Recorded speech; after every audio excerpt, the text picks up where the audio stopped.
I'll call the August 18th. Recording in progress. Now that we know the recording's in progress, I'll call the August 18th meeting to order of the NIP, or Neighborhood and Community Improvement Program Committee. Alyssa, if you could do, no, I guess we have to read the script first. Thank you. Let's read the script. Welcome to the August 18th meeting of the Monterey Neighborhood Community Improvement Program, NCIP. We encourage members of the public to join our meeting this evening via Zoom Gov, which is a secure service for use by government agencies. Joining on Zoom is preferred because there is no lag time when you are connected to the meeting. However, this meeting is also streamed live on youtube.com/City of Monterey with a delay of approximately 10 seconds, and on Comcast Channel 25 with a delay of up to 90 seconds. If you plan to make a public comment, please join the meeting using Zoom Gov, the Zoom Gov app, or by telephone, making sure you join in time to accommodate the delay. To join the meeting from Zoom on your computer or phone, use the link or phone number on the agenda at isearchmonterey.org. And because this meeting has already started, you'll find the agenda under the Recent tab. To join by telephone, dial 833-568-8864, then enter webinar ID 161-843-6636 and the pound symbol or a hashtag. If prompted to enter our participant ID, press the pound symbol again. This information is available at the top of tonight's agenda in the red text, and detailed instructions on using Zoom are also available at monterey.org/public meetings. To make a public comment, please raise your hand using Zoom, or if you are connected by phone, dial *9 to raise your hand, and then *6 to unmute yourself. Public commenters will be muted until it is their turn to speak. We ask that public commenters turn off TV or computer speakers or go to another room while connected by phone, as any background noise will interfere with the broadcast. Each public speaker will be called on in the order their hands were raised. The chair has designated a 3-minute time limit for tonight's meeting, with a countdown timer shown on the screen. If you are connected live on Zoom, the timer is accurate with no delay. Please stay within your time limit so that you won't need to be cut off. Thank you, and we look forward to receiving your public comments this evening. Okay, Alicia, if you could do roll call, please.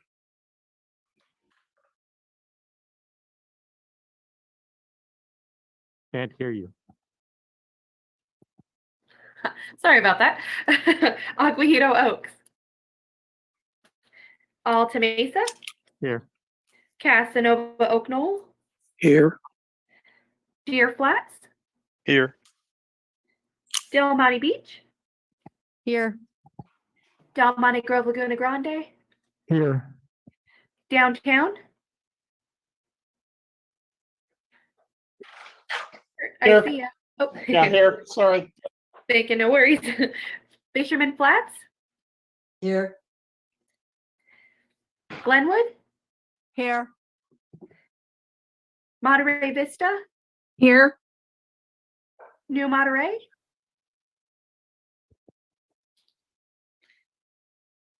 Okay. Oak Grove. Here. Old Town. Here. Skyline. Here. Villa Del Monte. Here. It wasn't me. Alrighty, got our quorum, Rick. Thank you. We'll move on. Next item on the agenda is public comment.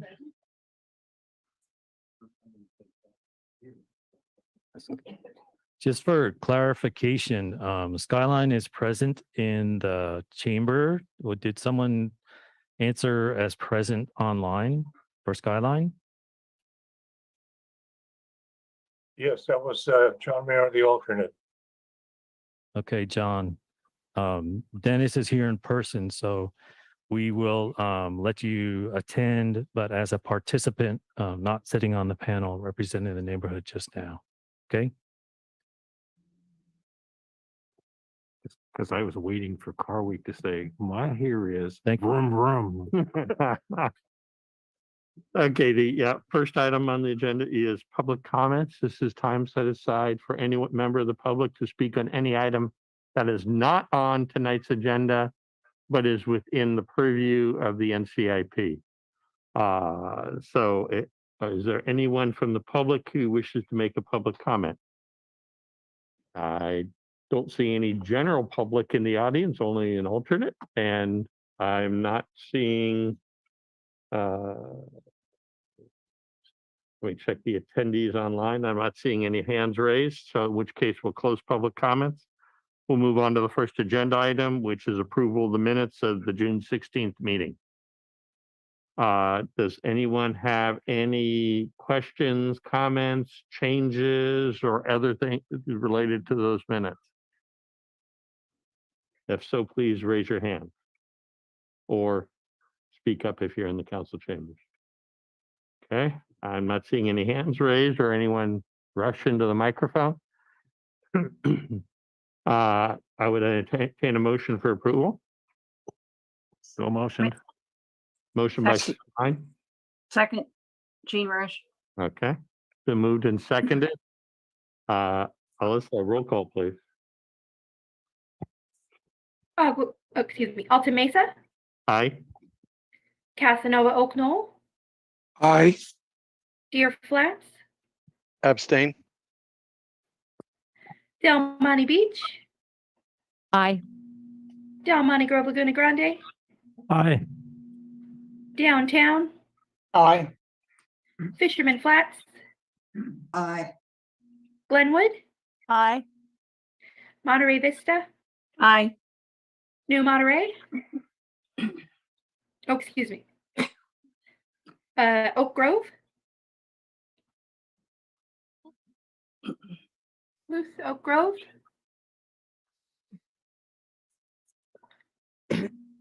Loose, I think you're muted. Yep.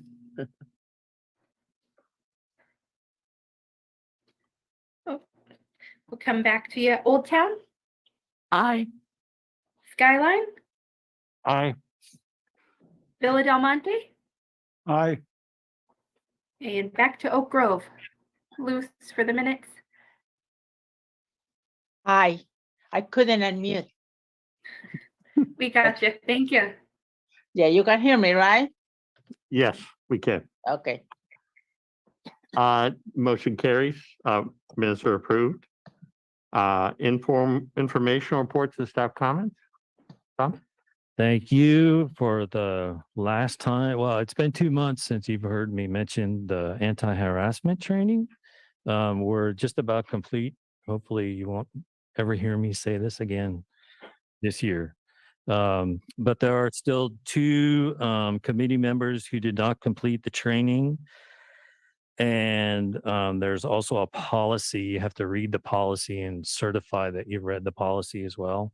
So 2 people did not complete the training and do the policy. And then 2 people did the training but did not certify that they had read the policy. So if you have a question about whether that was you, please see me and we'll contact you after the meeting. That's the final time I'm going to talk about that this year, I hope.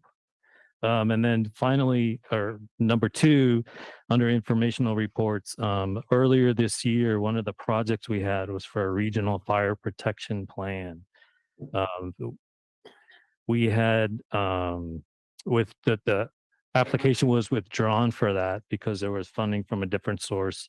It was brought forth from Skyline, and last meeting, I believe, or the last couple of meetings, we had been asked as a committee to write a letter just in support of the application. And we had gone through, we approached the city attorney to see that whether that was a possibility. And the legal opinion was that it is beyond the purview of the NCIP committee. So as a committee, it's not possible, but any member who would like to write a letter of support is welcome to do so. And also, you may request that city council write a letter in support too. They would be the appropriate agency or body or board commission for the city to write that letter. So that was the opinion of council when we approached them on that. So that was tentatively on the schedule for this evening, but because of that ruling, we have removed it. So I just wanted everyone to know that we hadn't forgot about it. That's the result of what happened there. And Okay. that is it from staff comments. Next item is NCIP spokesperson reports. I just have a brief report. I virtually attended the Parks and Rec meeting where they reviewed the NCIP, the parks projects, and they found all of them to be consistent with the plans. No, there are no hiccups as it relates to any of those. There was some lively discussion of wanting to regarding pickleball, but I don't need to go into that tonight. Really, and yeah, where things ended up on the voting list. So that said, let's move on to item 3, which is a report on NCIP program funding for fiscal 22-23. Tom? Yep, thank you. So tonight we just have a brief report from Rafaela King, who is our finance director here at the City of Monterey. She's just going to have a brief report on the NCIP program funding for this year. She is joining us. She's actually out of the office all week, and she came in to attend this meeting from her vacation. So thank you very much. A vacation means you shouldn't have to be coming in to do things from it, but thank you anyway. I agree with you, but I just wanted to make sure that you guys have the information that you need. Good evening, everyone. Okay, so I'm just going to give you the overview. So for during fiscal year 21-22 that just ended June 30, okay, so there was a total of 4.8 million that was actually received. Oh, good. Tom, thank you. So 4.8 million of revenue that was received during the year. We had interest earned of 37,000, and then we received a grant money from 200,000. The grant actually was something that was approved a few years ago, and the funding was already spent, but we just now received the check from the granting agency at the end of June. And that our ending balance was 569,000, and we have overhead for salaries and things that we use of generally about 350,000. So the program funding available is 5.2 million available for spending this year. Actually, Tom, in another document we have in our agenda, it's showing the ending balance with a different number. It's about 100 and some odd thousand higher. I'm assuming that's simply because of timing, or? Yes. Okay. Yes. So we go with what's on the screen now. That is correct. Okay. So this one, it may even be higher than this at the moment. What happened, as you recall, the last meeting we recommended that council approve funding for 4 active NCIP projects that totaled $205,000. So that this ending balance of 569,000 subtracts the entire $205,000. I think 2 of the 4 projects have been processed already, and the money's in the individual accounts, but 569 is the correct number. Okay. Just in case anyone else saw the differences in the thing. So this is what we have to work with. Any questions for Rafaela? No, and thank you for taking time from your vacation to give this to us. We appreciate it. No problem. I'm going to jump off if no one has any questions. Geez, I thought you were going to stay through our whole meeting. No, don't do it. Please do. You need to go back to vacation. Thank you. Thank you. Have a good evening, you guys. Thank you. You too. Okay, so now we'll come to the meat of our agenda, item 4, which is a report on projects to recommend to the city council for funding. And Tom, I'm going to do a quick summary, and if I get it wrong, correct me, please. Will do. Basically, there's 3 things we need to be doing tonight related to this agenda item. One is decide, do we feel there needs to be any contingency? And if so, what is that amount? And that will have an impact on where the cutoff will be for projects. We have in the packet a list of projects in the order approved with a running balance, so you can see where that magic 5.8 million or whatever it is comes in on it and where the cutoff would be. And really so it's actually two items. It's contingency, and then where do we want to set the cutoff, and how many projects above that, if any, do we want to have be on the list that goes to the city council? Okay, that summarized good?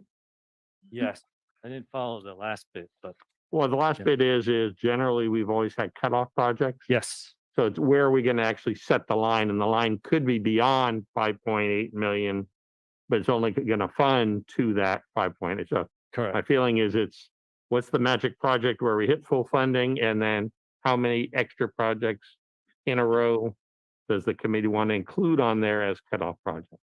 Yeah. If any. We don't have to do any at all, but that's up to the committee here tonight. And it would be in order of how they were approved. Yes, and I will, as I go through and just try and untangle all this, because it's it's not really complicated, but there's Mhm. nuances. So, and I'll try and unwrap that. But the NCIP policy and procedures manual says you go through the funding, cut it, and then there's 4 additional cutoff projects. We have issues tonight only because there were tie votes. So it may only be 3 or it could be 5, or Okay. we'll go through that. So let me just run through quickly. Here's our schedule. I just try and paint the big picture up at the front. We're right down at the bottom, August 18th, reviewing the projects and then making our recommendation to council for approval, which will happen. The council meeting, we're planning to be there on September 20th. So in about a month from now. Since our last meeting, the project selection meeting on June 16th, we've also been to the Planning Commission for a consistency determination, which was also approved. There's a CEQA analysis that was performed on all the projects that had the potential of being funded. And then, as Chair Hoyer mentioned, the Parks and Rec Commission met last week and determined that all the projects were consistent with their master plan. So what we have done since the last meeting, we've taken the highest ranking, as you recall, or there's 154 projects that we voted on back in June. We ranked each one according to the total number of votes that were received by each project. And as you look even at this list, you can see like number 4, there were 2 projects tied with a score of 108. So I've labeled them both 4 and then skipped 5 and went to 6, 7. There's 2 8s. So we skipped 9 and went to 10. And that's how the numbering came out. To keep it, when there's a tie, I just want to make sure that we catch it. So go ahead, Cody. This information also for anyone who's at home or watching who has the full agenda, this is attachment B. This is all from attachment B, which is in the agenda packet. So cost estimates were prepared for each project. Going across on this slide from left to right, we've got the project rank, the total number of votes received, the project number, the project title and description, and then the updated estimated cost of the project to do. That was performed after the last meeting, so it's more accurate than the original numbers that we had earlier. The next column is just a total of all the costs of. We started at 0 and began adding them all the way down. And that's a total. And then on this slide, the last column, I subtracted and went the other way with it, and just to see how much of the funding from the $5.2 million that we had this year is available. And if you look on the lower portion of this slide, right between number 33, there's a red dashed line, which is really where funding runs out. The solid red line on the right is actually where the funding runs out, but because the two final projects were tied with 68 votes each, I was assuming that the funding ran out after project number 33. Is that making sense to everyone? Okay. Then before we talk about, or as we talk about contingency funding, I just wanted to present a list of the currently active NCIP projects. This list has been updated monthly this year. I might have missed last month.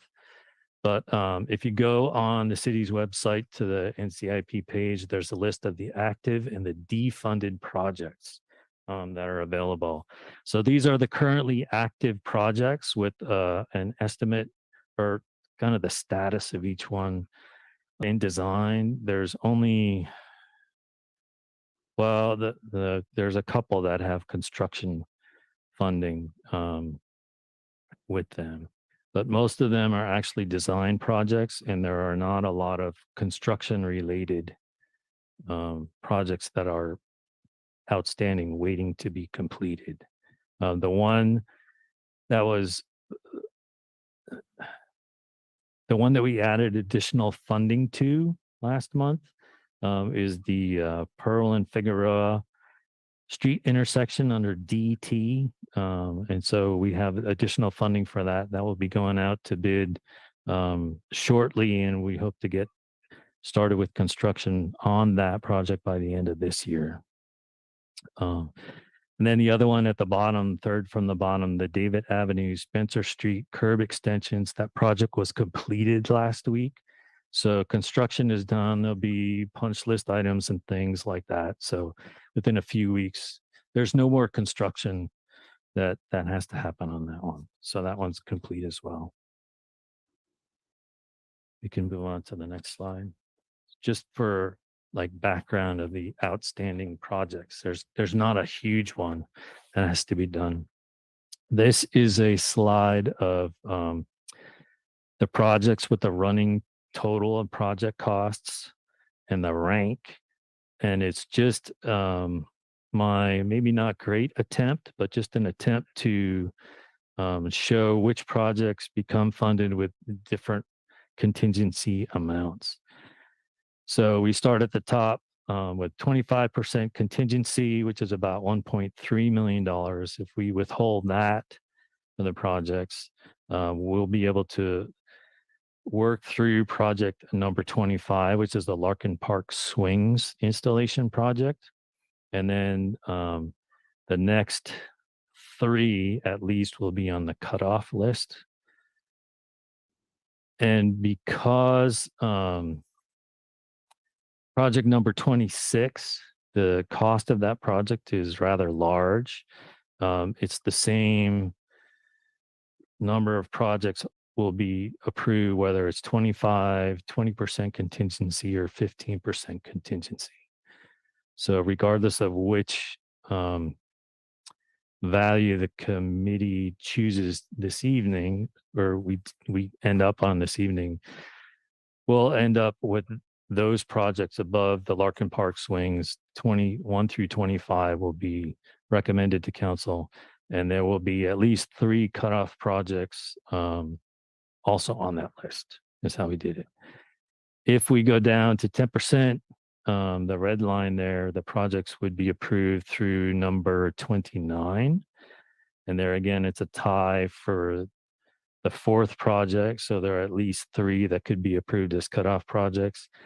And I even did, because I was not thinking straight when I prepared the slide, I even did 5%, which I think is really low for this year. But there's a list of that, and that one actually had 3 tied for the 4th cutoff project. So if we go to the next slide, here are the projects that would be approved with a 10% contingency. cutoff projects at the end, the 3, and then the 2 that are tied for the cutoff number 4. And then the next slide, please, is number 15, projects 1 through 25. 15% is about $800,000. And then the next slide, all the projects from here on are the same. 20% contingency is $1 million. And then 25%, I didn't even include it, is the same list of projects. Any questions at this point? Anyone's kind of following more or less? Okay. I keep going, Cody? Oh.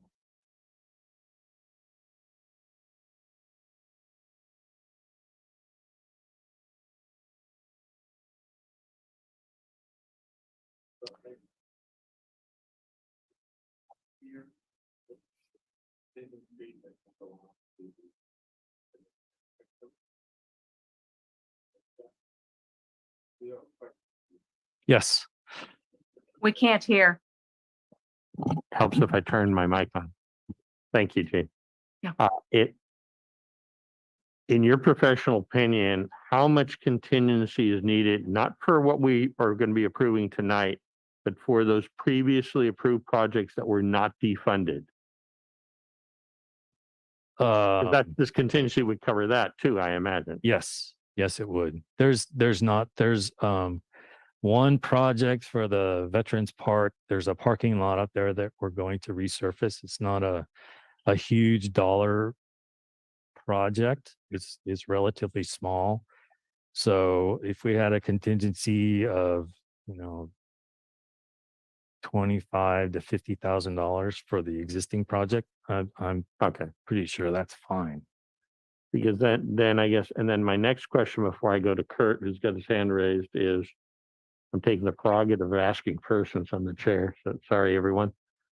Is what percentage of that list, that rough list, do you think would get done in the next year? Because that's really where we need to have contingency to cover, is things that might actually be done in the year. And then because the next cycle, we would be looking at replenishing contingency. Yes. A lot of the projects, I'm just looking at the list, will be completed by consultants. A lot of them, like the accessible beach mats, we'll get a consultant to do that. There will be some permitting work for that. Maybe 4 to 6 projects are also just funding for things like the old Capitol site, the fuel reduction and cleanup. That's a set amount that we've approved that they requested for that. So that's one. There was one for the master plan for the old Capitol site. A lot of the projects this year are not large projects.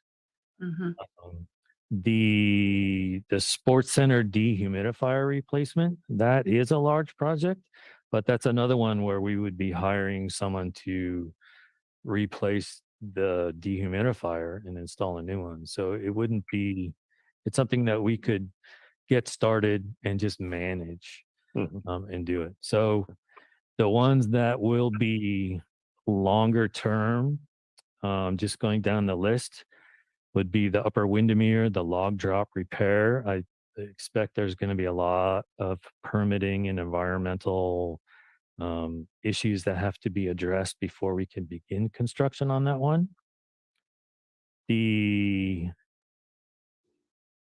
Let's see, American Legion to Harrison, there'll be some design that will precede construction for that project.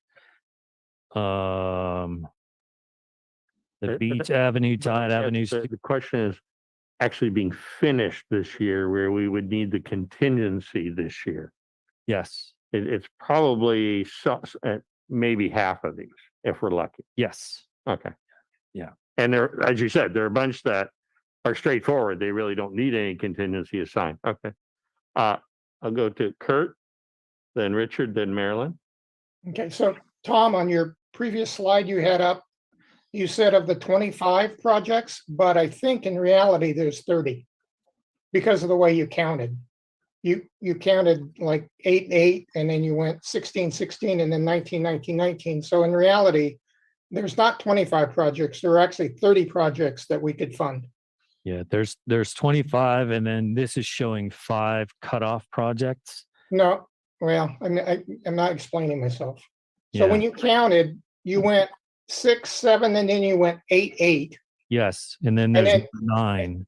and then you went 16, 16, and then you went 19, 19, 19. So that's 5. So in reality, there are 30 projects, not 25.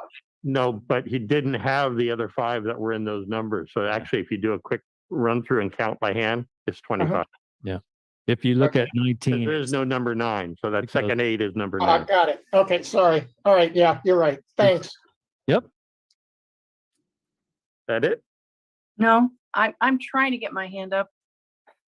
Okay, well, Richard's next, then Marilyn. Okay, And was that Jean? yes, Jean, you'll be after Marilyn. all right.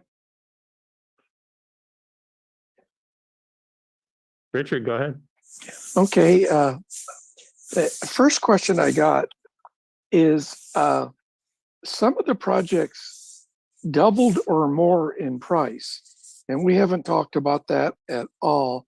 Windermere is now $675, and Casa Verde mural is $675. Those are huge increases, and I think we need to discuss is there a way to do it more efficiently so more neighborhoods could have more projects and more community wide? And I hope the sponsors of each of these projects speak to them to get it to a more reasonable price. And I believe Windermere could be done in pieces. It's not going to be able to be done all at once. And the Casa Verde mural went from $350 to $675. And I noted in the Herald yesterday, there's a weekly, Salinas has applied for a Caltrans Clean California grant, and they're doing 4 underpasses on 101, and they're paying for the whole $748,000. But that works out to about $125 to $150 a mural. Those are hand painted versus ceramic tile, which is a lot more involved. I'm just looking at how we actually can complete these projects and get as many projects done as possible. I think we need to relook at those. My final question, and I'm sorry I didn't ask the finance officer. In June, they predicted a $2 million deficit for the city in December. I want to know how that's going to affect our budget going into the fall on whether the city is going to tap us again. So I don't want to go through a lot of discussion and waste a lot of time if things aren't working out. But we've asked this question over and over the last 2.5 years. We haven't received an answer yet. So I'd like to get an answer to those 2 issues, which are the city budget and whether the sponsors of some of these projects can look at alternative means to complete the project, but at a lower price. Thank you. I'll answer the city budget aspect. We've been told by council that we are funded. Now, doesn't mean that when it comes September, they couldn't change their mind. As of right now, we are funded. Mhm. Budget deficit or no budget deficit. So, yeah, that's all we can go with. But at the end of the day, they can, on a 4/5 vote, change that. Marilyn, go ahead. Okay, I'm here at the last minute because Tom suddenly couldn't come. He has a medical problem. But he did ask me to say that he thinks a 10% contingency is enough, and he would definitely like us to have just a 10% contingency. That's all I had to say. Thank you. Okay, thank you, Marilyn. Okay, Jean and then Luz. Yes. I'm just wondering exactly how this thing happened. According to the list I had, the cutoff was just barely making for our project, which we think that project is important for safety. And I don't know how exactly that is going to happen. So if it is a safety issue and then our project sort of didn't make it, so are we concentrating on safety or what? I thought we barely made it, but now we didn't. And I don't understand what is the rationale. Well, it's based off of the points and where it came in, and then as far as the money runs is the thing. So if we have 5.8 million is where it ends up running out of money is where the cutoff is. So there's no other things involved other than just that. So I don't know for sure which project that is in the scheme of things. But that's Number 33, and like I said, according to the list sent to us, it was going to make it, and now it doesn't. well, we didn't know what was going to make it or not the last time we knew the order because we didn't have a final amount that we were going to have. That's correct. Okay, so we're probably just gonna wait and see that something serious happened there, and then it has to be taken care of. I think maybe the This is 3 clarification. years that we've been trying to get this project. We haven't decided what the cutoff is yet. This is what this discussion is doing.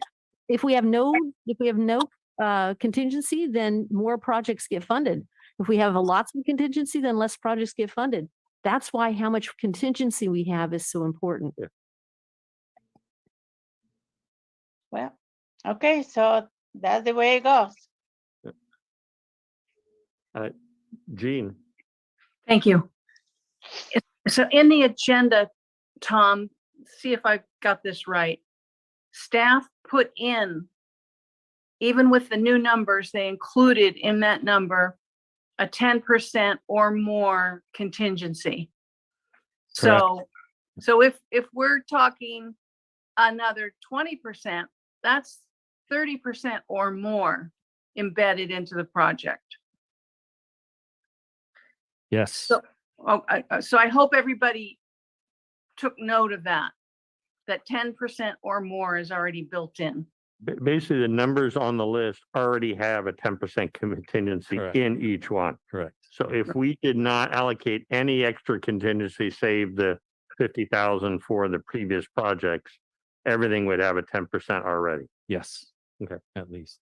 And the second thing I want to say is I'm glad, Rich, you mentioned the artwork because I didn't notice that. And I had a hard time voting for 350,000 for what? Can you hear? Yes, we can hear you. Oh, okay. I heard someone yelling, Gene. I had trouble voting 350,000 for artwork, but I did give it a 10 out of respect for the community and because it had been on the list for a long time. But I have a real hard time with 650 or 675 or whatever it is. And something like that, I join in the hope that the community will take it back down to 350 and find a project that they can do for that amount of money. It's unconscionable to do it for 650 or 675. And if I may, I'll just add in over here to the what happens, the 10% will work, but the inflation rate this year, it's been bouncing around. Actually, this last month it went down a little bit. But a month ago, it was at 10% for the first 6 months of this year. So if projects go beyond a year, like the Upper Windermere, we saw that in the past, as they tend to hit roadblocks or they just don't get completed quickly enough, time goes by, the construction costs escalate, everything escalates, and the costs just keep going up. So that's another reason for I call them like individual project contingency, which is built into everyone, but then there's also the program contingency that will cover some of those types of projects.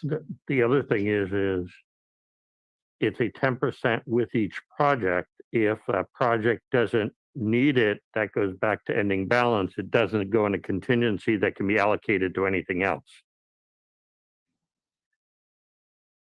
until we go to council to ask them to transfer some of the money from the ending balance account into. Correct, we contingency. would have to do that, Right. but it's the difference between those contingencies and what we're talking about here is this is just a general pot, so you could have one project come in at 22% over and need to use it. Whereas another project came in at 9, but that 1% extra couldn't be used towards that 22. It would just go into ending balance, and then we'd have to go through the process of, okay, we don't have any contingency left, and yeah, Yes. so. Yeah. Just another thing too is we discussed it today internally, and staff is comfortable this year and will recommend to council that 20% is probably the good number to go with this year. So whatever we decide tonight, that will be in the report to city council. Okay, Richard, is your hand still up or you have another comment? I have a short comment. Okay, go ahead. To clarify the inflation we're in and the shortage of the supply chain, I've been doing a lot of research for the last year on friends doing remodeling, building new houses, commercial buildings. It is absolutely boggling, the price increases. Truly, we're looking, from what I see, the average is 30% to 100% price increase over 1 year on construction. This includes concrete, asphalt, wood, steel, everything. So if it involves construction, the costs are just skyrocketing. If you want to see these projects completed, you're going to have more than 10% contingency. Otherwise, you will include projects. They just won't be built. It is system-wide. It affects government. It affects homeowners. It affects commercial properties. Even getting the products is almost impossible. Thank you. Okay. Dennis, and then we're going to go out to public and get public comments on the thing, so we can then come back and do discussions and I can wait for public. wait for after that. Okay. We'll open the public hearing on this matter. Is there any member of the general public that wishes to speak to any of these items? Or to the aspect of what we should set for contingency? Seeing none, I'll close the public hearing. And Dennis? Do we have a list of what the previous estimates were, juxtapose these estimates so we can look and see what changed a lot? I mean, obviously Windermere changed, the artwork changed, and those were 300K, $600,000-ish of change. I have no idea why it went up. Yeah, it was so originally when we came up with the costs, what we did was we put a number to each project so that the committee had an idea and a better sense of how big the project was, based on the description that was submitted by the nominator. So they were not accurate cost estimates. They were, this project is probably about 50,000. This might be 15 or 20. We put all the streetlight projects at 20. So that's how we came up. It was just, the intent was not to have an actual cost estimate. It was to come up with a relative size between the projects. So we felt they were accurate when we estimated them, but now that we have hard estimates that these are engineered, they've been prepared by an engineering firm. So most of them, and they're more accurate as we get down into it and really think about what kind of cost should we assign toward environmental permitting on that one. So it's just looked at it a lot more in depth. Each one, we did not at the beginning of the year have time to go through each one of the 205 projects that was nominated. So this was the way we found around it.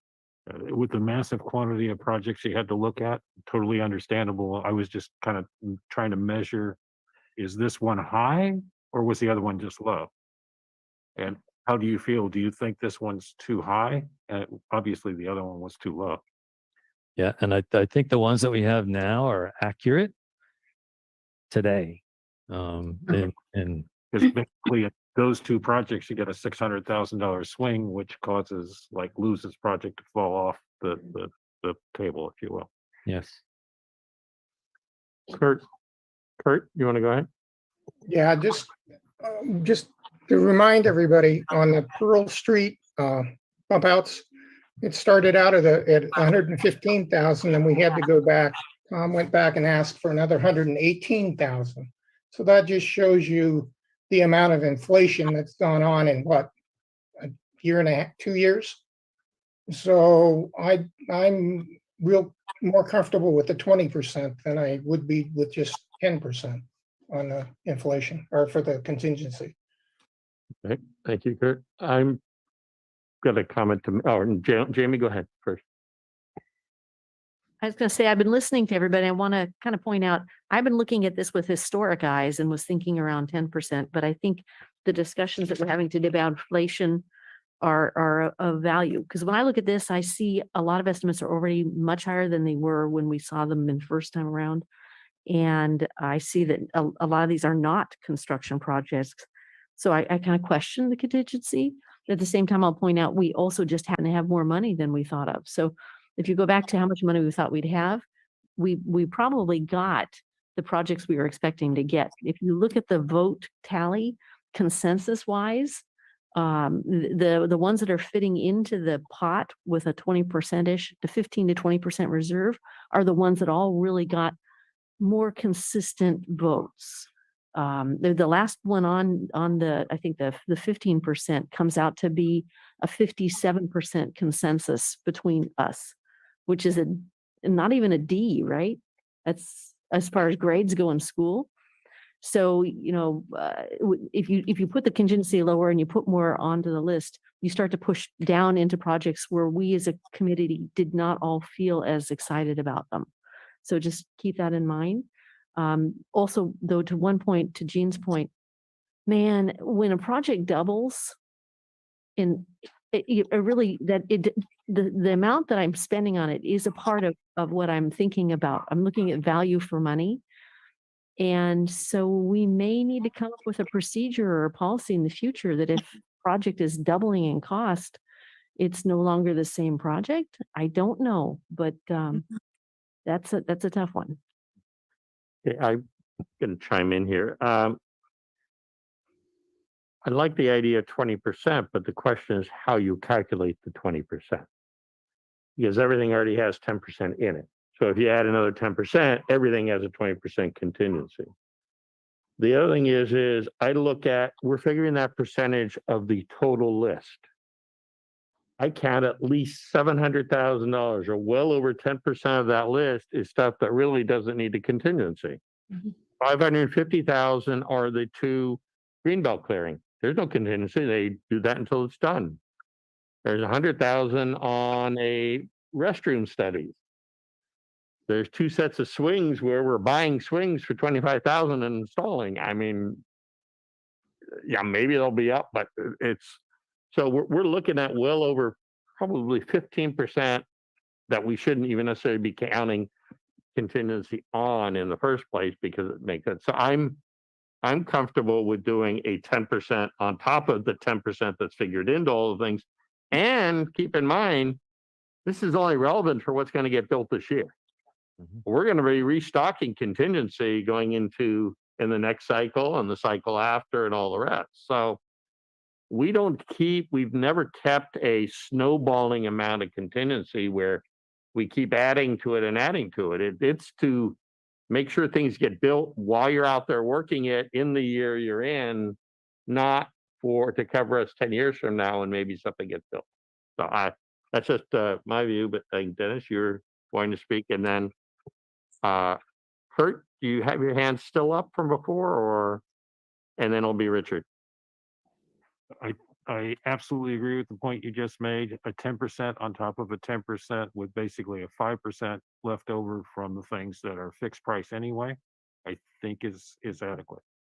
Because effectively that is over $1 million worth of contingency funds available. Mhm. And probably close to $1,150,000. Richard, Yes, I'm favoring 15. I've come down from 20, but I do think we need to fix this doubling of the project because I believe that Windermere should be 350 and Casa Verde mural should be 350. And we should work within that parameter. That is way too much given the priorities that we have. And I don't think we should let this slide. I think we need to make a decision. If you need a motion, I will make the motion. But we've never done this before. But really, the community is going to see that much funds. The project's going to sit. I do know Caltrans approved the painting of the underpasses in Salinas. It's under their program. So it'll be more likely we could get it done with that format, which they've already started. On Windermere, it's an endless thing that we have to do up there. I just believe 675 is too much. So if you need a motion, I just need some guidance on how to approach this, but I don't want to let this slide.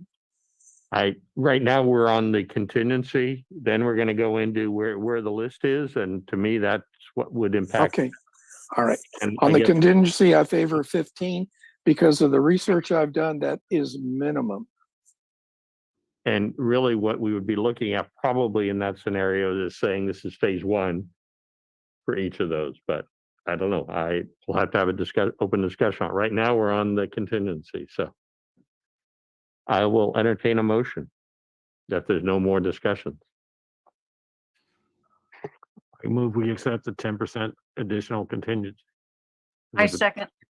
With a base Okay, contingency. moved by Skyline, seconded by Monterey Vista. Yes. We have any further discussion on the motion? Let's see if I see any hands. Sorry, what is the motion? The motion is a 10% supplemental contingency, which would be then on top of the 10% that's already factored into all these costs. So what would that amount be? It's the, It's 525,000. yes, Which is 10% in the base estimate, so it's really $1,050,000. yes. So we would go down to project 29 and below, or we would not go that far?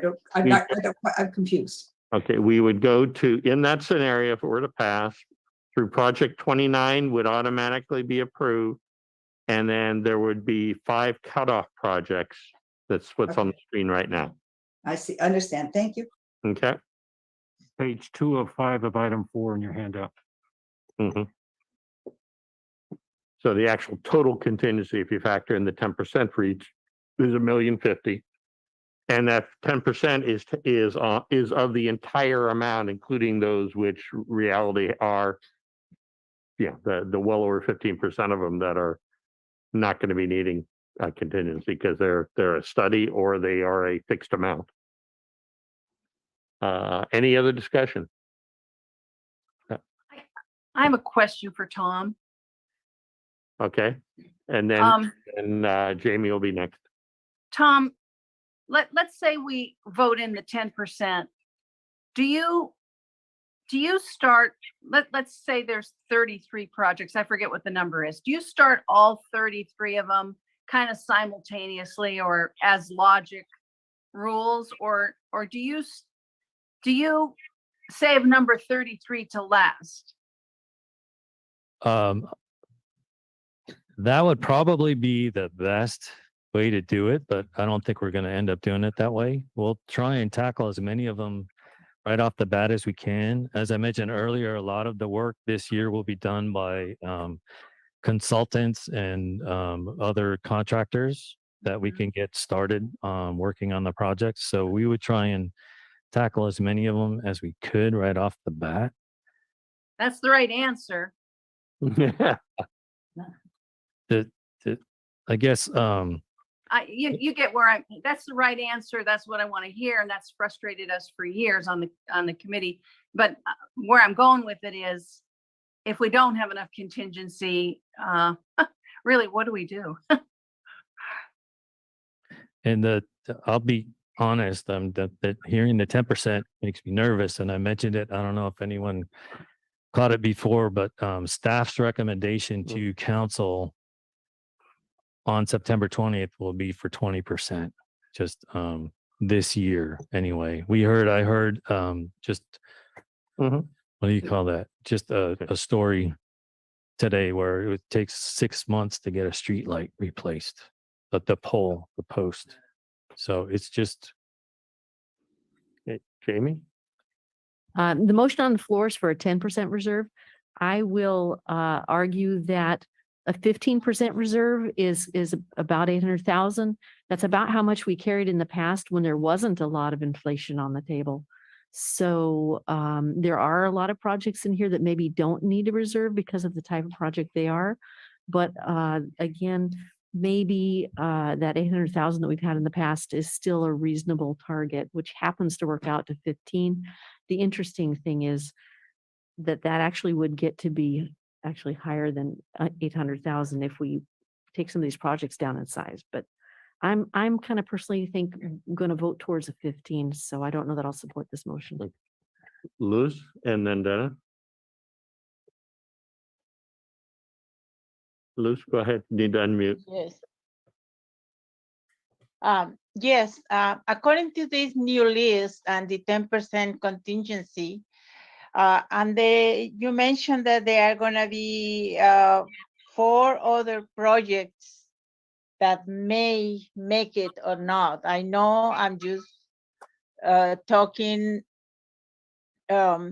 Anyway, is it any possibility at all that our project could make it throughout the year, or I should tell people forget it? It's got to be in the order they were voted on. And so we can't at this point be moving things up ahead based off of, hey, there are a lot of projects that aren't on here that I would argue have a lot of need too. So we can't fund all of them, unfortunately. Well, our project is under those 4 projects following the 29 that you mentioned. So ours was 33. So is there a slight possibility? Or again, I should just say they didn't make it this year, forget it.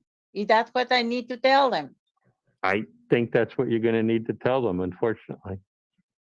And to try next year. Change the amounts on some of these. Well, I mean, if we change it's the still amount of the flux. 2 that doubled, it might make a difference. We'll know more in a little bit. You'll know by the end of the meeting. We'll know by the end of the meeting for sure. Okay, thank you. Dennis and then Richard. So in essence, with the 10% in the numbers already and the 15%, you'd have a contingency of 1.3 million, which is way above what we used to have. But we've always had 10% of the numbers. That's not new. Okay, that's the thing I wanted to be clear. Okay, Richard? Or Well, I just want Luz to know that if we restored the 350 to Windermere and Casa Verde, actually that adds another 650,000 to the budget, and then it would include Project 33. That's the only point I want to make. Okay. I just want to say I will go to the proponent for the overpass murals. And, I'm picking up on the painting issue. That's definitely cheaper, but is there a possibility of phasing it too? So I'll ask the proponent and I'll get back to you, Tom, on what the result is, okay? Dennis? I'm sort of perplexed because I had no idea this was kind of come up another 320,000, 25,000. So I have no idea what the basis for that is. On the other hand, if we cut it, put it in half it, whatever, is this the time to do that after we've done voting and everything else on it? Yeah, It seems, that's a seems a fair little I, late. in I the don't process. know. We're gonna need to have that debate here in a few minutes. But we've also never had something double between in the middle of the voting. The reality is we don't know what else is doubled. We just saw Oh, two that are big. Understood? Because we don't have a comparative list to say, here's what we voted on, here's what we're presenting now as the estimate. Mhm. To say, oh, geez, they all went up 50%. Okay, So we're gonna pick on two as if they're the ones that are making the big difference. We don't know that. understood. We'll be having a lively debate on that in a little bit here. Tammy, go ahead.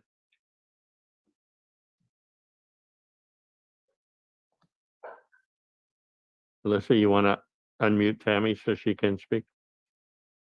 There we go. Can you hear me now? Yes, we can. Okay. I just wanted to say, if you could put up on the slide of how much the projects are, you're allocating for the projects, because some of them may not really be as much as they're portraying. My beach mats, I don't know what the price was. I missed that slide, but I was assured that it wouldn't be more than like $40,000, and we estimated 50,000 just to be safe. So if it's any more than that, it won't cost that much. It's on at 60,000. Okay, that's $20,000 over what it will really cost. If you go with the beach match people that have put on the presentation, that's what they quoted to install those beach mats. Okay. And as a business person, you would think that if that's what they quoted, then that's what they're going to stick to. Yeah, can't do that. And that was this year. Yeah, Not yes. here. And I'll just point out that this would include, we call them soft costs, but that would be the permitting. We'd have to go to the California Coastal Commission. There'd be a bunch of planning and permits that would also need to be secured before the construction could begin on that one. So in addition to $20,000 worth. yes. Yeah. Oh, okay. Sorry. I'll shut up. No, No, it's the joys of doing things in the coastal No. zone. apparent.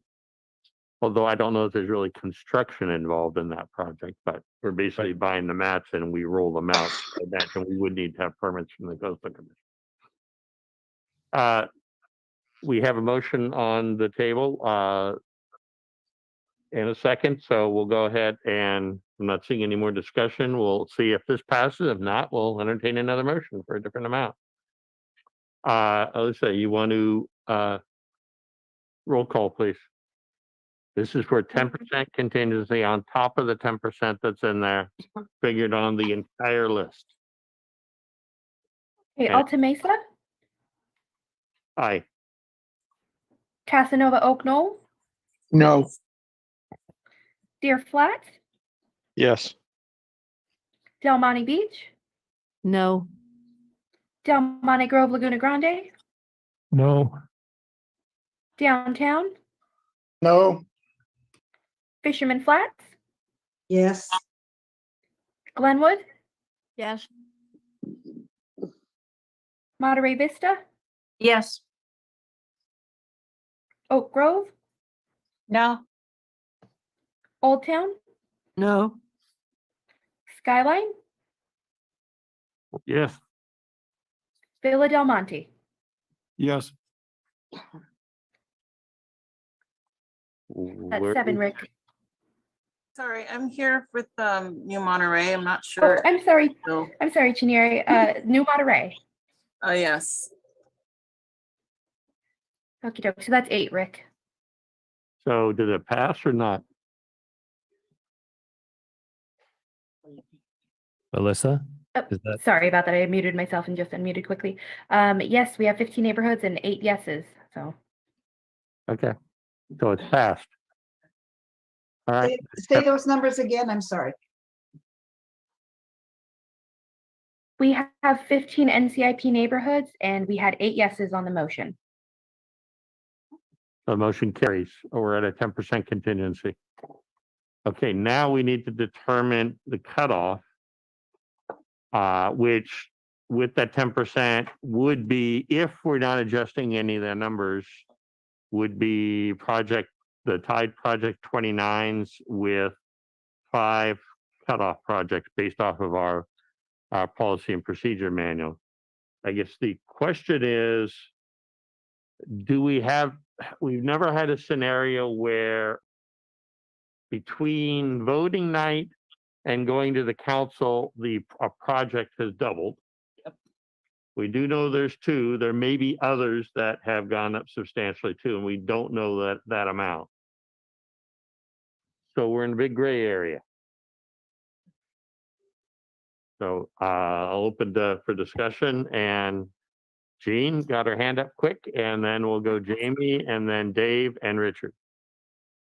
So I have a slight point of clarification. The other one that doubled is Windermere. Is that the log drop number 7? Yes. So I can imagine that in the overpass, you can just say, hey, we voted 350. You have 350, do your project with 350. That kind of makes sense to me. Is that same logic transferable to Windermere? Can you say, well, we voted in whatever it is we voted in. Let's pretend it was 350 because I don't have the number. And you can do $350,000 worth of log drop. Or it would seem to me that you can't do that with an engineering project. Tom? Well, we also have an added issue that there are others here that have changed. Yes. They're not the only 2 projects. Yes. And we don't necessarily know which those are or the amount. So yeah, if you're going to do a logic, to me, it needs to apply to everything. And that would be a challenge because we knew at the time, we were told they were going to be re-looked at and the re-numbers done. That's why we had this meeting today. So. Well, Tom, could you just comment on the Windermere? That's an engineering project. Can you do half of it for half the money? I believe that if we got started with the permitting and the environmental and the studies and whatnot that would be required, we could get started with that this year with half. Yeah. Well, I'll make a motion that the artwork under Casa Verde overpass be limited to the price that we bid on that night because it's an art project. Jean, if you could wait a little bit on your motion Sure. so we can have some more discussion, folks, because once you make the motion, if it gets seconded, we're now just talking Sure. about that versus the bigger issue. Sure. And I'll come back to you when. Sure. Okay, Jamie, thank you. So when I was suggesting we talk about it, I'm going to add another factor here. We did have a set of expectations that we were going to use in this process. We're all learning. So it could be that we have that set of expectations that have gotten us to this point today, which is when we come back, we'll have the accurate numbers and then we'll be done. And we could have another procedure for next time, which is from now on, if the procedures change by more than 30% or 25%, then we will handle it differently. So we could choose today not to change the number and just set what the procedure is for the future. So. Okay. Dave? Yeah, that's along the lines of my thought, because this is a new area. We improve projects and vote on them. As Jamie said earlier, you're voting on what you think is reasonable for a neighborhood project, and the cost. Otherwise, we tend to break those up and, phase them over time just to make it more equitable for all the neighborhoods. So it seems here like you did a vote that wasn't really accurate because the costs were so significant, at least on those 2. As was said, there could be more in here, but those 2 are pretty glaring increases, doubles, and the six figures. So it's almost like, to me, like a contingency. If it goes over a certain amount, like Jamie just said, it ought to be, hey, maybe we'll roll this into a plus up for next year, but try to keep true to what you voted on the night you voted, understanding what those costs were going to be then. Richard and then Skyline, Dennis. So Richard. Okay, I want to take you back over the last 30, 35 years. If we passed a project and we passed it for 350,000 and it came out way over the 10%, it came back to us and we reevaluated the price on whether it was worth it. And we either passed money out of the contingency that was way over the 10%, or we canceled the project. So if we're in a transition year, I'm thinking how the public's going to perceive this huge amount of money when you have representatives arguing with us tonight that they have a public safety project that doesn't make the cutoff. And I don't think we can let this slide, because when Gene makes that motion, I'm going to second it, because we have to fix this tonight. If we let it slide, let the person who proposed the project say, no, I want to go with the 675, then where do we go? This is the weakness of NCIP on how the community perceives how we spend taxpayer money.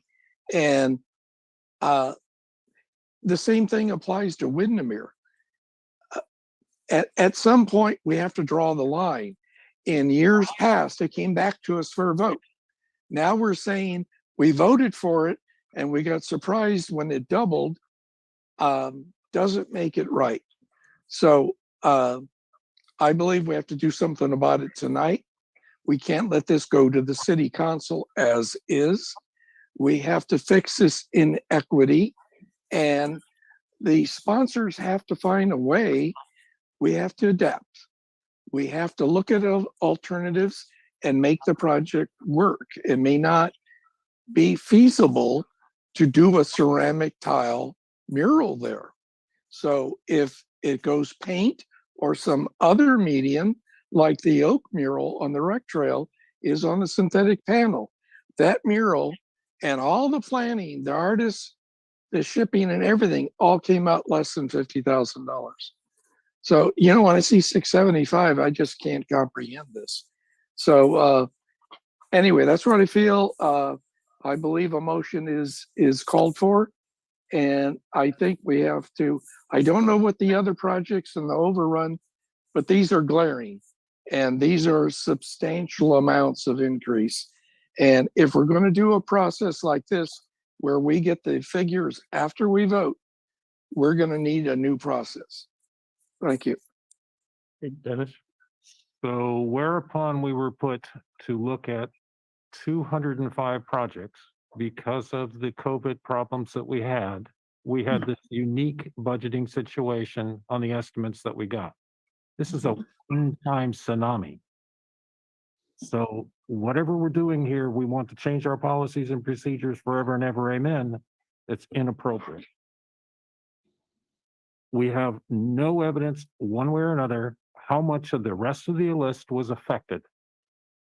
And if the two projects that we want to pick on here, because they're large, came in at the numbers that they were supposed to come in at through some discussion and negotiation, et cetera, relative to getting a better understanding of an estimate that I haven't even seen,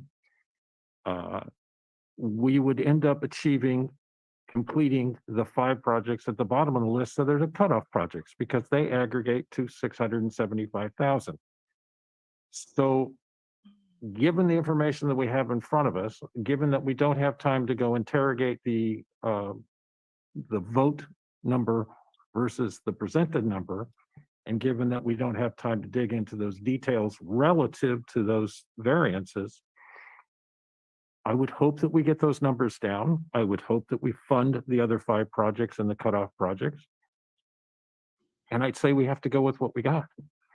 there is 1.85 million when I look at this list, because I am thinking that the 1.2 million for the dehumidifier is a fixed price because that was an outside fixed bid. That will not require contingency. The capital sites a fund, the Greenbelt is a fund, the dehumidifier 1.2 million is a fund, the city restroom study is a fund. None of those things should end up having contingencies. There's $185,000 of extra money in the 10% contingency right there. I would hope, given the information that we had at the time, because we had to deal with 205 projects, that it wasn't perfect information. Given the information we have right now, that we can't react to in this evening, it's going to take some time to look at, that we are able to come down in all of our costs so that we can achieve all of the cutoff projects and go forward from there. That would be what I think we ought to do. Any other discussion? Gene, we'll go back to you to, Just floating an idea by, I haven't had enough time to I'll be Jamie. figure if it's a good one, but we could say that if a project came back at greater than 25% of what we voted on, or 20% or 30%, that the project be held to the amount that we voted on. The challenge is we were told numbers were going to be reworked. We knew that at the time. We didn't expect some to be doubled. And that's, yeah. So Jane and then Kurt. So to that point, that's why I'm suggesting on a go forward basis, we could set that guideline up and have that expectation. We've had years when we had 198 projects. So 205 wasn't the issue, but there were a lot of other pricing pressures and unusual transaction things that are happening in this year as well. So if we set up an expectation going forward about how to handle this, I think that would be good for us. And maybe we don't have to solve that tonight then, if it's a go forward. I will point out to those of us that wanted a higher reserve that if we leave these funded the way they are and then folks work on getting them down, we naturally have a higher reserve. Okay. Kurt, go ahead. And then I'm going to chime in. So I think I agree that we understood that these were guesstimates as we started voting at voting night, and that they could change. And yeah, they're very surprising numbers, but I think we need to hold what we voted on with the understanding that we'll go back to the submitter of the underpass and that art project and work with them trying to bring that cost back down. So I think that's how we should approach this, rather than trying to force it as we're going to drop it. I think we need to work with the presenter or the submitter and have them try to reduce it. Okay, thank you, Kurt. My comment is along the lines of what some of the folks have already said. I have a major problem with us deciding at this point in time to be saying, no, something has to be cut and changed. We don't know what else went up. We did know there were going to be changes. I think everyone here is surprised with the magnitude of those two projects change. We have not been able to see what it would be or not. But for us to come in middle of the cycle to pick on two projects versus all, and if we do all, are they even going to get built? And we're creating a mess. I just think, to me, it's a slippery slope we should not go down. I think, yes, we should be talking to the submitters of those projects to look at, on the one case, the mural. Is there a way to do it for, because that price to me seems high. On the case of Windermere Vale, I've done a chance to look at what is included in that. What's really driving the cost to be up there? And maybe he sees a way that it should phase, and maybe he doesn't. But until you see the things, you have no idea. And we can't be doing tonight to do arbitrary aspects. But that's, again, just my view is that my recommendation would be to move forward with at the numbers we're seeing on the screen and ask the submitters to review those and the submitters of any of the others. If you've seen your thing has gone up substantially, find out why. Because we could have a note go to, I would say if we had a motion on it, there'd be a note would go to staff prior to the council of if there's an adjustment or not. Because as it is, we have 5 projects that would be cut off, so it would be fun. We know what else would be already on the list to be funded, so. But that's me. Kurt, do you still have your hand on, up, or? I'll entertain a motion. Sorry. So I'll make the motion. I motion that we go ahead and not try to change what we see. Go with it. We've already submitted the 10%, and then go and work with the submitters to see if it can be adjusted. And if it can, then add in the cutoff projects. Okay. Are the submitters, the neighborhoods who have the submitters here willing to, comfortable with doing that? It's no commitment of dropping, but it's to see what's involved. Yeah, okay. Is there a second? Skyline seconds the motion. Any further discussion on the motion? Richard, and then Yeah, and I think the heart of the problem is ceramic tile. Once you get out of that, the price drops in half. But I guarantee you, when we pass this, it's going to be headlines in the paper, and people are going to be very upset that we're spending. They're only going to see that 675, and that's what's going to happen. So I will vote no on the motion because I want to guarantee that we'll get the price back down again. okay, Jamie. I think for purposes of clarity in the minutes and also perhaps points of order, the motion is just about the list. And if we want to do something to modify our procedures or clarify procedures, that has to be separate, right? Yeah, We can't do that in this motion right now. Right now, the motion isn't changing any procedures.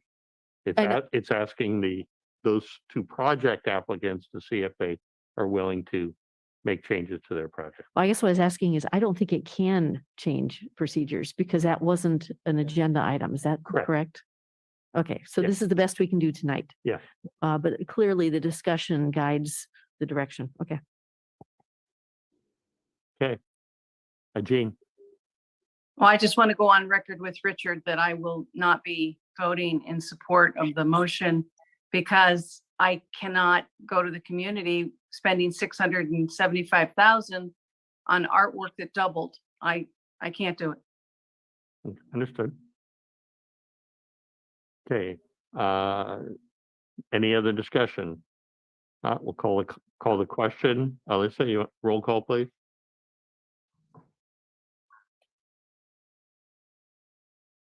Sorry about that. My mute button is getting my mouse is getting a little stuck.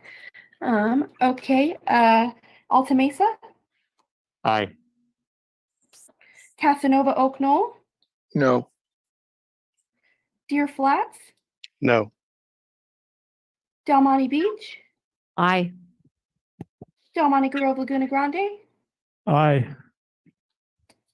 Downtown, Aye. Fisherman Flats, No, Glenwood, Yes. Monterey Vista, No. New Monterey, Yes.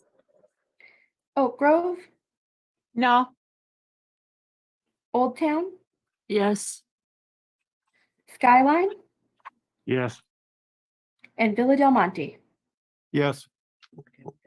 Okay, I believe that's more than enough. That's 9. Passes. Okay, we'll move on to the next agenda item, which is number 5.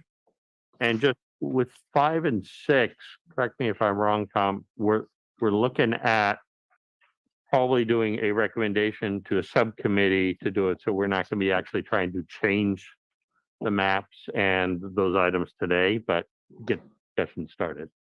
Correct. You want And I to was do the lead in, or actually on 5, this is actually, I was one of the people who asked this to be on the agenda. Because when one of the responses that the staff or the city did to the grand jury report was to make sure every part of the city was in a neighborhood. And I'm air quoting for anyone who's online and can't see me. So we now have Ryan Ranch as a neighborhood, but we also have some other things that didn't necessarily make sense. And I'll go into that once we go, but Tom, anything else you want to add before we open it up? There was something that I forgot what it was.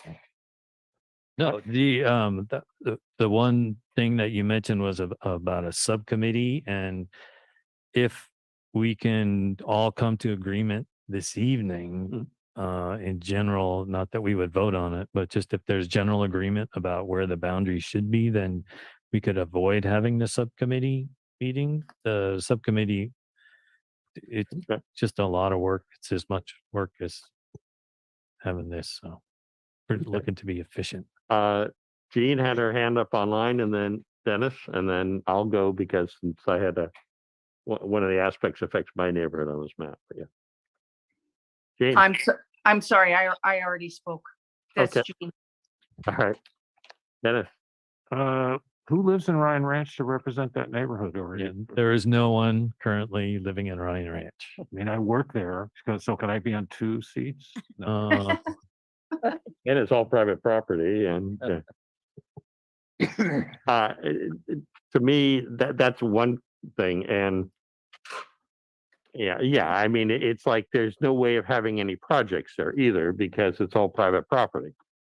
So, and we can only do things on public property. But that I don't, to me, the reason I was bringing this up is I noticed all of a sudden Alta Mesa included MPC.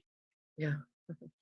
And to me, if you had to have MPC in a neighborhood, it would make more sense to have it in Glenwood that's right next to it instead of Alta Mesa that's separated by a canyon from it. So to me, that would be one of the changes. I don't know about other folks' neighborhoods. And That means, should I take on NPS then?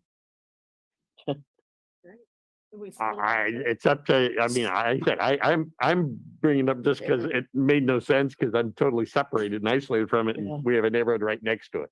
Now, to me, it doesn't make a lot of sense to have MP, although MPC does not have dorms, so no one's living there. There's no residents, but I understand the desire to have every part of the city covered in neighborhoods. So It's Glenwood's okay with taking it on, and we could do it. To me, it would be one change I think we could get by with tonight. But anyone else have any issues or suggestions regarding this map? Because unfortunately, Aguayo Oaks is not here, and they all of a sudden would have Monsalas in their neighborhood, if I'm reading this map right.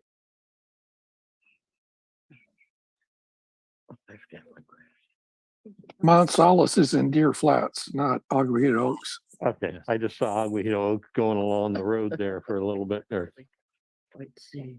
Jamie.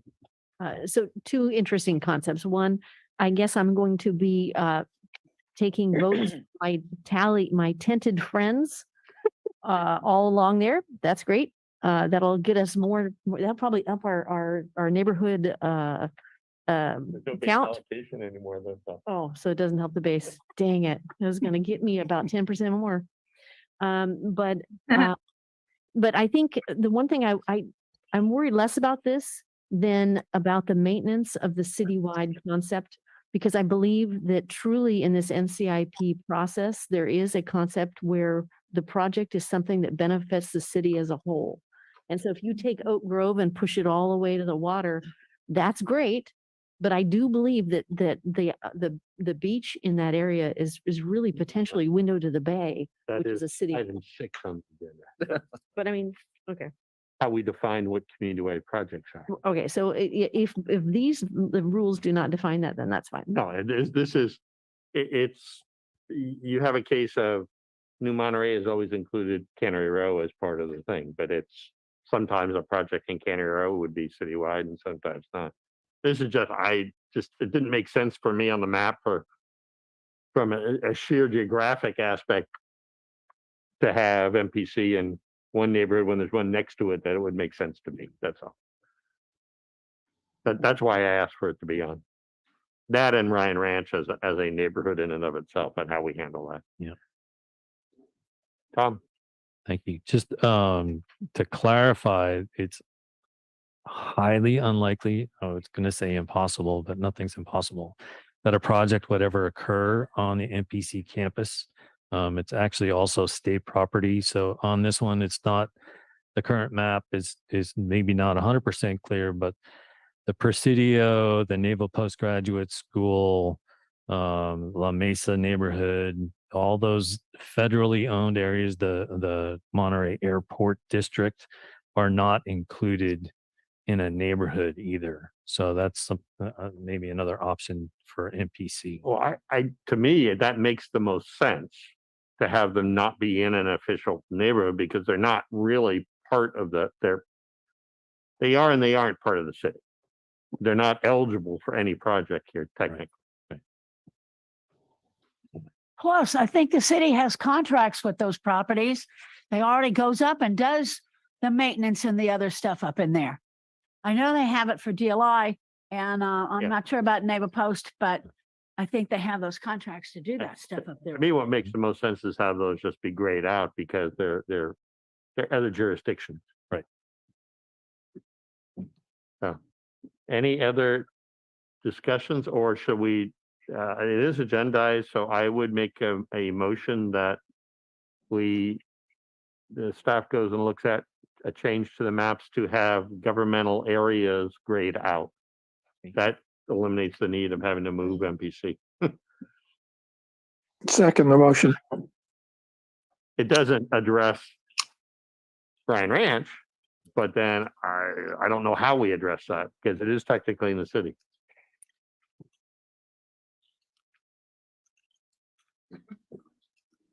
But if there's no neighborhood, if it's all private property and no residences, it can be grayed out also.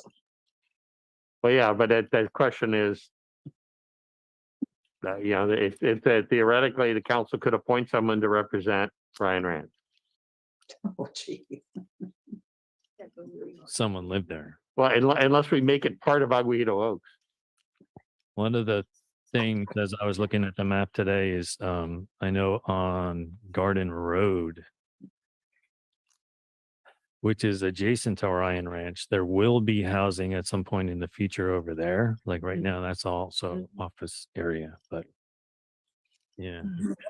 Yeah, I guess we just keep Bryan Ranch as an unrepresented neighborhood. Libby would love to have my face. Okay, there's a motion on the floor. Seconded it. Excuse me, Richard. I second the motion. Alyssa, roll call, please.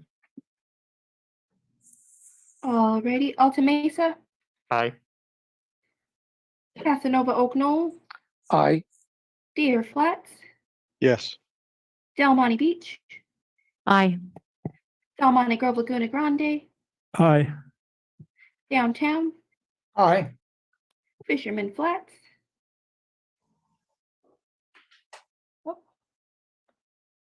Fisherman Flats, Oh, Maryland. sorry. Yes, I vote yes.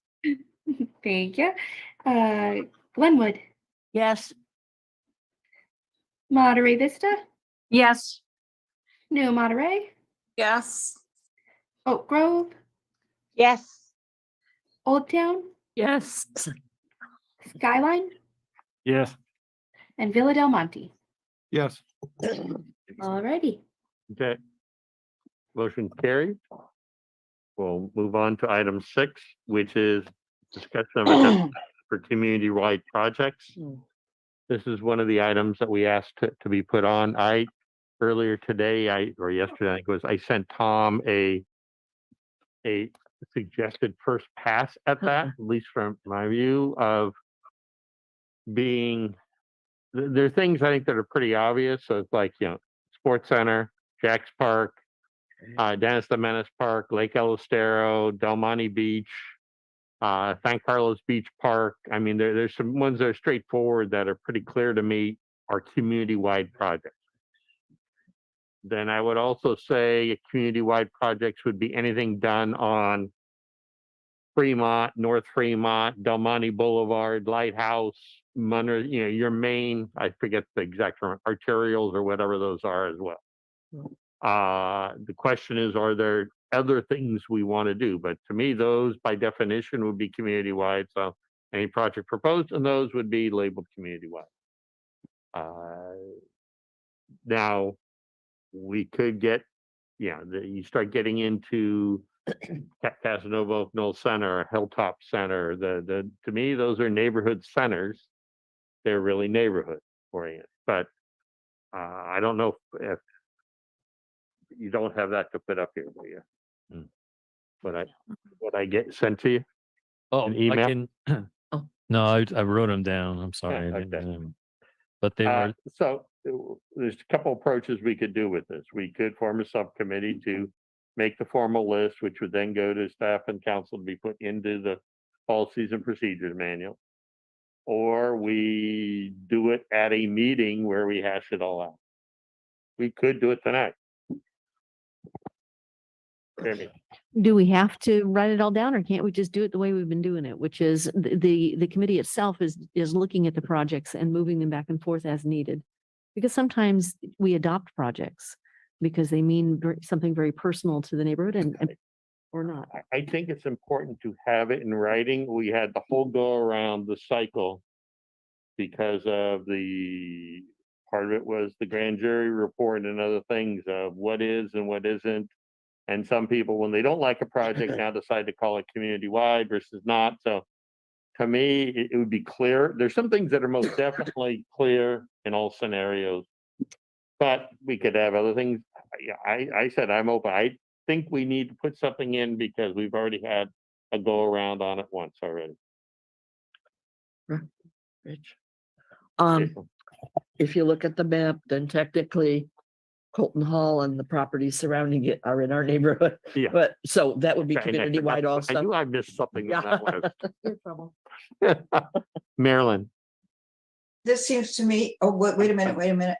Am I unmuted? No, we can hear you. Okay.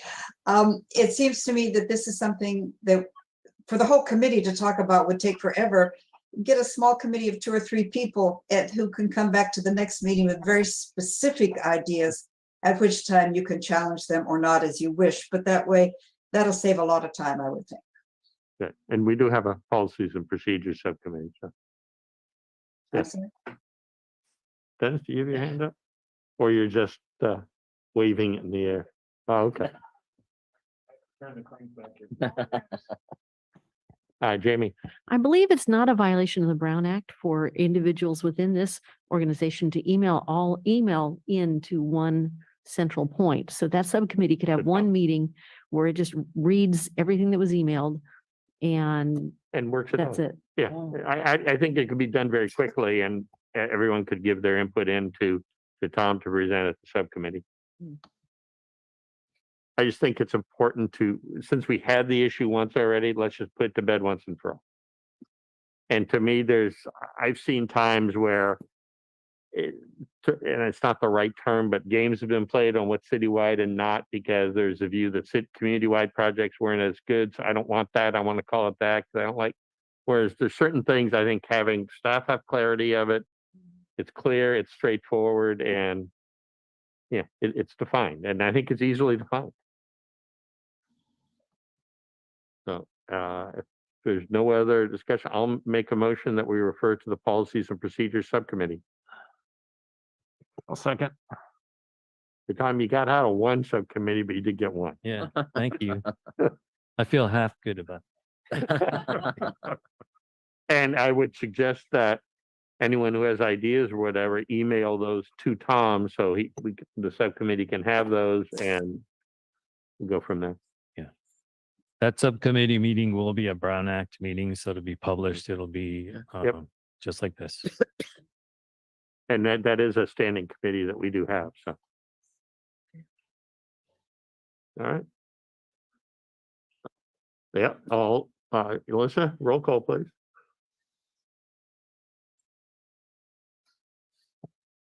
Sorry, can everyone hear me? Yes, we can. I'm so sorry. I have a different laptop this time and this trackpad is giving me trouble to unmute. So sorry about that, guys. Okie doke, Alta Mesa, Aye. Casanova Oak Knoll, Aye. Deer Flats, Aye.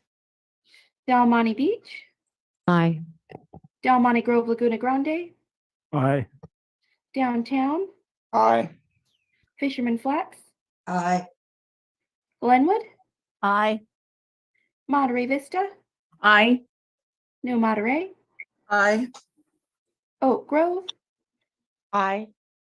Old Town, Aye. Skyline, Yes. and Villa Del Monte. Yes. Alrighty. Motion carried. Okay, and Tom, you'll just work to set up a subcommittee meeting and we'll go from there. Okay, that's the next item on the agenda is committee member comments. Anyone have any comments that wish to raise? Lee? When we all came back together after COVID, there was discussion and the questions were asked, and we were told to hold back and wait until later during our meeting time and the calendar. So I proposed the question again, because we lost 2 years with COVID of not being able to do projects and meet. Will our term in office in our neighborhoods be extended 2 years? And I'm sure it has to be looked at legally and whatever, but I'd like to propose it because right now, guys, we're back on the horse and we're really making headway here. Mhm. And we probably all would be back anyway, but I think extending that 2 years would really give us the continuity. And we'll see more of these projects that are past the cut. We can see more of these can come through in the coming years. Thank you. Okay, thank you, Jane. Any other comments?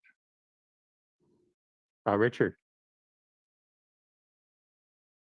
Yes, I want to warn the chair, the media is going to see these high prices and you're going to have to do a lot of public relations, Rick.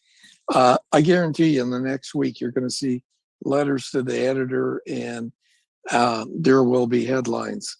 But I do hope by that time, Tom is able to get some concessions from the sponsors to reduce some of the prices. And I really do want to see that list showing the overages from what was presented us at voting night to the figures we were given tonight. I just need to see that for my own use, and I'm sure some of the other members do too. But those are the only two that stood out because they're so large, but I'm sure there's others. But it was a very good meeting. I hope the council adopts our budget, and I hope we don't have a deficit in the city and we have to go through this all again. Okay, Dennis? I very much would like to see that list as well, and I think we have seen in past NIP and CIP funding a street corner drain change for a handicapped street corner intersection cost more than these two projects individually. So I don't know that this is a big ticket scare item. We've had higher numbers before for just doing ADA compliance with a street drain. Anyone else? Kurt? Sorry. I just wanted to thank Tom and you, Rick, and Alyssa for these meetings we've been having have been run efficiently and very precisely. So I appreciate that. And again, I would like to see that list too. So anyway, thank you. My comment would be, I think, Tom, it would be wise to get that list out to everyone, and it should be relatively simple because we actually, I think, gave it to us once before. If you can just put them side by side so we can see, it'll make it quick and easy to see. Any other comments? If not, next meeting is not determined yet because it'll be based off of, well, it'll actually be, unless there's a special one needed, it'll be in January. I will be attending the council meeting where they are going to be voting on it. Anyone else can attend as well. It's just we can't have a quorum there, right? Can't discuss anything. Well, we would be It's public better not to making have a comment. quorum. So we could do public I mean, comment, even but in the I just want to parking make lot. sure there's no issue if we happen to have eight neighborhoods there or something making comments. But okay. We are adjourned. Thank you, everyone.